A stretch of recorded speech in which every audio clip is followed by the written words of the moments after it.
આજે મુકેશ મામાના નવા ઘરે વાસ્તુ પૂજનમાં ગયા. સવારના પૂરમાં નાઈ ધોઈને નીકળી ગયા અમે નીતાબેનના ઘરે, કારણ કે આજ નીતાબેનના ઘરે લગ્ન લખવા આવે છે. ફાઇનલી અમે નીતાબેનના ઘરે પહોંચી ગયા. લગ્ન લખાઈ ગયા ને અમે નીકળી ગયા હવે ઘર બાજુ. નવા મકાનના વાસ્તુ સાથે મંદિરે કથા પર રાખેલી હતી. કથાનો બધો સામાન લઈને નીકળી ગયા અમે મંદિર બાજુ. પછી તો પ્રસાદ બનાવવાનું કામ ચાલુ કરી દીધું.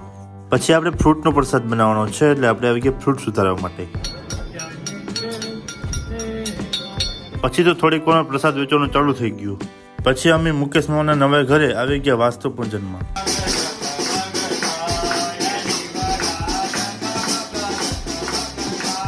પછી અમે બધા રસોડા બાજુ ગયા. પછી અમે બધાએ કેરીનો રસ બનાવવાનું કામ ચાલુ કરી દીધું. પછી તો 120ની ભીડમાં ભજીયા બની ગયા અને જમણવાર ચાલુ કરી દીધો.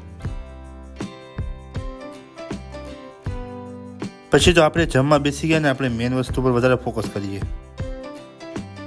જમીને આવી ગયા મુકેશ મામાના નવા ઘરે. આ છે અમારા મુકેશ મામાનો કાનો. તો મળીએ એક નવા વિડીયોમાં, તો બધા ફોલો કરતા રહેજો.